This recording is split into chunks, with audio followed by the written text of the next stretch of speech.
Meus amigos, a paz do Senhor Jesus, nós gostaríamos de agradecer ao nosso bondoso e maravilhoso e eterno Deus por mais um sábado nos conceder a oportunidade de estarmos participando da programação do programa Conexão Jovem. Meus amados, eu gostaria de vos convidar para nós termos mais um momento de reflexão bíblica. No livro de João, no capítulo de número 5, e os versículos de número 6 ao versículo de número 8.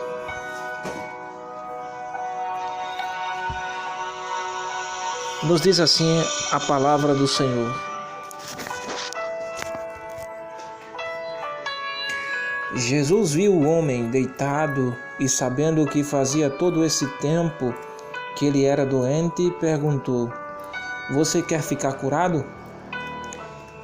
E ele respondeu: "Senhor, eu não tenho ninguém para me pôr no tanque quando a água se mexe.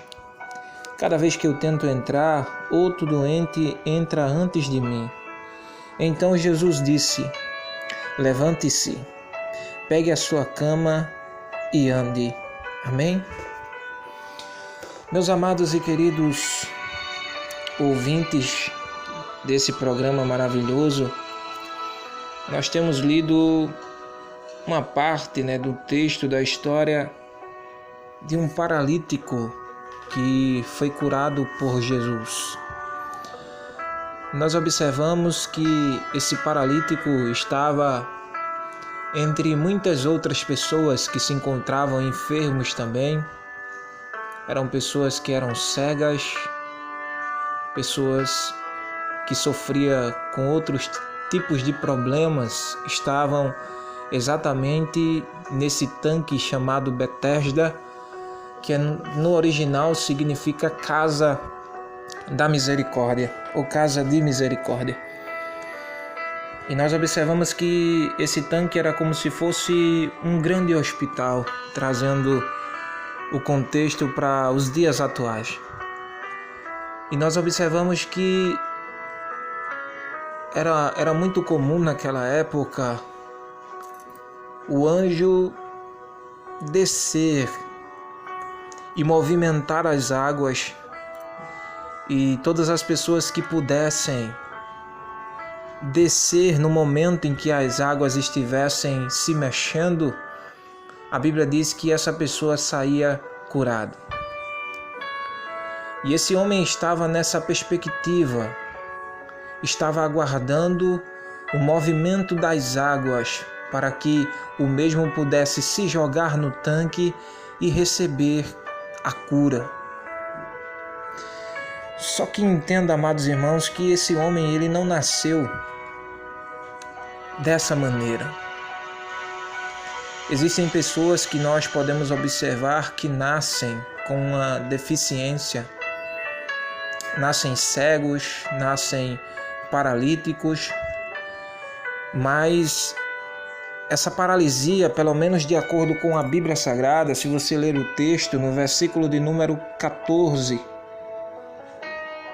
Jesus diz o seguinte: "Mais tarde Jesus encontrou o homem no pátio do templo e disse a ele: Escute, você agora está curado. Não peque mais, para que não aconteça com você uma coisa ainda pior." Então nós entendemos que a consequência desse homem estar enfermo era devido à sua prática de pecado. No entanto, nós não podemos generalizar e dizer que toda enfermidade ou qualquer problema advenha do pecado. Mas o caso desse homem, ele estava vivenciando esse problema de saúde por causa da sua vida de pecado. E sabemos, amados irmãos, que no contexto bíblico existem algumas ocasiões por algumas pessoas enfrentarem problemas. Sabemos que a Bíblia diz em Romanos capítulo 5 e versículo de número 12, que por causa da desobediência de um homem sobreveio a morte a todos. O apóstolo Paulo, escrevendo aos Romanos no capítulo 8, a partir do versículo 20, ele explica que a terra ela está gemendo e aguardando o dia da redenção dos filhos de Deus. E nós sabemos que isso é consequência do pecado. O primeiro casal desobedeceu a ordem de Deus, a palavra de Deus, e isso acarretou em uma série de consequências. E sabemos que uma das coisas pelo qual nós sofremos é devido a essa natureza pecaminosa, a essa herança que nós herdamos, a natureza caída. Mas existe um outro ponto também interessante aqui que nós podemos pontuar, é que existem pessoas, existem causas que Deus permite com uma finalidade. Se você analisar em João, capítulo de número 9, os discípulos estavam tendo uma conversa com Jesus e de repente eles se deparam com um homem que estava cego, que era cego de nascença. E os discípulos perguntaram para Jesus: Mestre, quem foi que pecou? Os seus pais, para que ele nascesse assim, ou ele pecou para que estivesse nessa condição? E Jesus responde, amados, para os discípulos, dizendo que nem os pais deles pecaram, nem ele pecou, mas que ele nasceu daquela forma para que o nome de Deus fosse glorificado quando o mesmo viesse a ser curado. Em certa ocasião, Marta e Maria estavam chorando de se acabar porque o seu irmão, estava enfermo. E a Bíblia diz que Marta e Maria mandaram um dos seus servos chamar Jesus. Jesus estava um pouco distante. E aquele homem chegou perto de Jesus dizendo: olha, o teu amigo a quem tu amas está enfermo. E Marta e Maria pedem para que você vá lá depressa para restaurar a saúde do teu amigo. E Jesus para no meio da multidão e diz: olha, essa enfermidade não é para a morte, mas é para a glória de Deus. Só que Jesus ele se demora depois que aquele servo se despede e vai embora para dar o recado. Ele se demora mais 2 dias aonde ele estava. E Jesus só chega na aldeia de Betânia quando Lázaro havia falecido. Mas tudo isso estava no controle e na agenda de Deus, porque Deus queria operar um grande milagre na vida daquela família. O desejo de Deus, de Jesus, não era apenas curá-lo, mas era ressuscitar.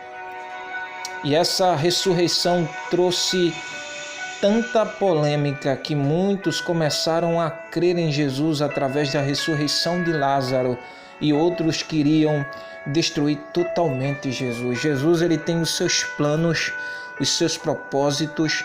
Muitas vezes você não consegue compreender o projeto dele, mas descansa, porque ele tem um propósito. Ele tem uma finalidade. E para nós encerrarmos aqui esse texto, a Bíblia diz que esse homem estava há 38 anos aguardando o mover das águas. Mas Jesus viu a situação daquele homem, viu que ele não tinha ninguém por ele. E a história vai nos dizer, amados, a história bíblica vai nos dizer que Jesus olhou para ele e disse: olha, você quer ficar curado? O interessante é que esse homem ele não responde: sim, Senhor, eu quero. O interessante é que, se você analisar no versículo de número 7, ele vai explicar o porquê que ele não recebeu a cura ainda. Perceba que ele não sabia quem era Jesus. Perceba que ele apenas queria que alguém o ajudasse, o colocasse no tanque quando o mesmo fosse agitado pelo anjo. É assim muitas vezes na nossa vida, às vezes nós precisamos apenas de um empurrãozinho de alguém. Precisamos de ajuda. Mas muitas vezes nos falta até isso no âmbito material. Esse homem estava vivenciando exatamente isso, mas a Bíblia diz que Jesus chegou e liberou uma palavra de ordem, dizendo para ele: levanta-te, pega a tua cama e anda. A palavra levanta-te, ela ocorre inúmeras vezes na Bíblia Sagrada e precisaríamos de tempo aqui para poder citar cada texto que fala a respeito dela. Mas o sentido aqui significa dizer: ergue-te, acorda. Jesus estava dizendo que era tempo daquele homem se levantar daquela situação e começar a viver uma nova história. Eu gostaria de te dizer nessa tarde, meu querido, que Deus, Ele libera essa palavra nessa tarde para a sua vida. Levante-se, erga-se dessa situação e prossiga para o alvo que Deus determinou para a sua vida. Talvez você não tenha a ajuda de ninguém. Estás esperando também um mover das águas, um mover no âmbito humano para que alguém possa te ajudar. Mas Jesus está presente aqui através desse programa para dizer que Ele escutou as tuas lamúrias e está pronto para te ajudar. Ele conhece exatamente a sua situação e Ele está aqui para te ajudar. Erga-se nessa tarde em nome de Jesus. Que Deus abençoe a todos no nome de Jesus.